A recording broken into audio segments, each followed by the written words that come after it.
Well, Yoimiya's banner is over, and so is my life. Alright, in all seriousness though, I don't really have any regrets after this banner. I managed to get her to C6, and it's well beyond my hopes to ever get Thundering Pulse to R5. Maybe one day. Surely. If any, my only real regret is not being able to get Nahida, but that's to be expected. I just love Yoimiya too much. If you guys didn't already know, Yoimiya is my favorite character. No, this video isn't a guide or a stream highlight. You won't see any useful information here or any haha funny jokes. Not that I was ever funny. Anyway, yeah, you guessed it. It's just gonna be several minutes straight of me simping for this great character and just looking back on my Genshin journey with her. It all started when Hoyoverse, called MiHoYo back then, did drip marketing for the first time. The game was still in patch 1.5 and they teased the upcoming Inazuma characters, Kazuha for 1.6 and Ayaka, Yoimiya, and Sayu for 2.0. This was when everything started going downhill for me. The moment I laid eyes on her, I knew my primos were doomed. That blonde hair, that pretty smile, the bare arms, those bandages. She truly is the firework queen, not only setting off fireworks for the summer festival, but also setting off fireworks in my PP. Stop it.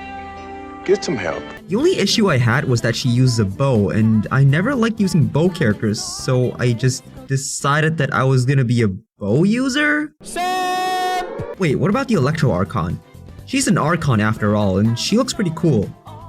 Well, too bad. If I don't get her, I don't get her. Yeah, I was willing to potentially give up an Archon for Yoimiya. Fast forward to the actual release of Inazuma, I saw her in the Archon quest and her story quest, and it made her even more appealing to me. Her cheerful personality and optimism just captivated me, probably because I am the opposite of those things. And it made me even more excited for her banner. She was the first character I ever pre-farmed for, and I got her to level 90 on the day of her release. August 10th, 2021 was the day of Yoimiya's release, and I got her on day 1 after saving up for quite a while. It wasn't easy because Kazuha and Ayaka were right before her, and I was really tempted, but I had to stay strong and willingly missed out. Ever since I got her, she's been on my side. C0 wielding a rust on a really scuffed build. Eventually, I got tired of using the rust, and it wasn't even R5, so it wasn't strong enough. And besides, I really wanted Yoimiya to get the weapon she deserved, so I held on, just waiting for any news about a Yoimiya rerun. Of course, once again, there were other characters who tempted me along the way, especially Kazuha and Yelan, who are both great supports for Yoimiya. I had to give up Yelan, but I luckily managed to get Kazuha. Almost a year after her initial banner, August 2nd, 2022 was the day that Yoimiya's first rerun dropped. I had the worst luck here. It was the first time I ever went all in on a weapon banner, and safe to say I won't do that again anytime soon. I had to use both fate points for the Thundering Pulse, and I lost every 50-50 on Yoimiya's own banner for her cons. I ended up spending like $500 to get her to C3, and well, the rest is history. I originally didn't plan to get to C3, but at least it got me closer to C6, which was my ultimate goal, so I decided to start saving for the next rerun, expecting it to drop next summer. Boy, was I wrong. Literally just 3 months later, she was back. November 2nd was the release date of her second rerun, right next to Lesser Lord Kusanali herself. Yeah, she has the worst banner placements. But that didn't stop me though. I was committed. Maybe because Hoyoverse saw my dedication, or maybe because no other accounts wanted Yoimiya and she had nowhere to come home to, but I got really lucky with her last 3 cons. 112 pulls. That was all it took to get her to what she is today, and I'm glad I didn't have to dig through my bank account a second time. Yoimiya has been my main for over a year now, and I don't see that changing anytime soon. She's been a really special part of my account, and, well, my entire branding, kind of. She's been a key part of my Genshin journey and its historical moments. From the first character I ever pre-farmed for, to my first ever full-star Spiral Abyss clear, to my first 4-person Spiral Abyss challenge, to my first ever C6 limited banner character, and finally, my first ever weekly boss solo challenge. Looking back, it feels kinda nostalgic. To think I used to have her at C0 using a rust, and now she's at C6 with her signature weapon?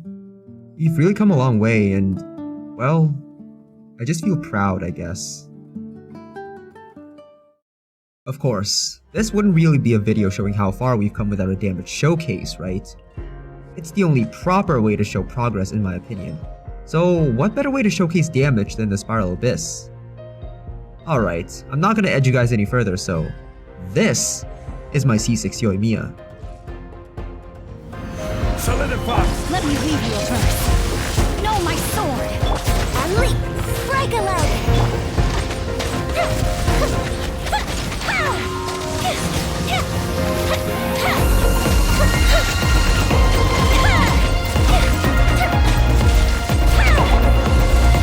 Stabilize! Unleash. Rain cutter. Rain outlines your fate. Strike is one. Fire hazard.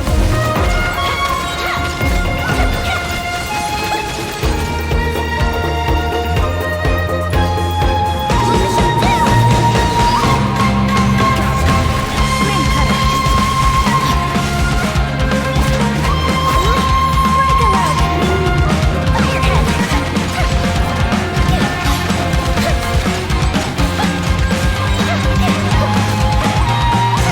Here come the fireworks! Witness the power of the wild. Rain outlines it. Unleash the grand finale. Unroll it,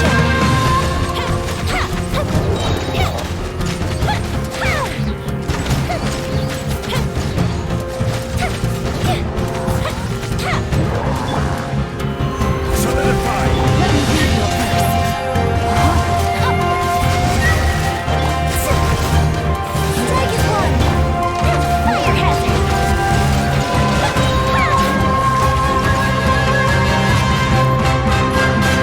The fireworks. Witness the power of the wild. Observe. Strike is one. Fuse is lit.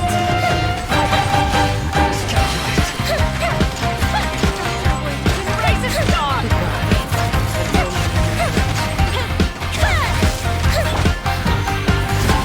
Ring cutters. Break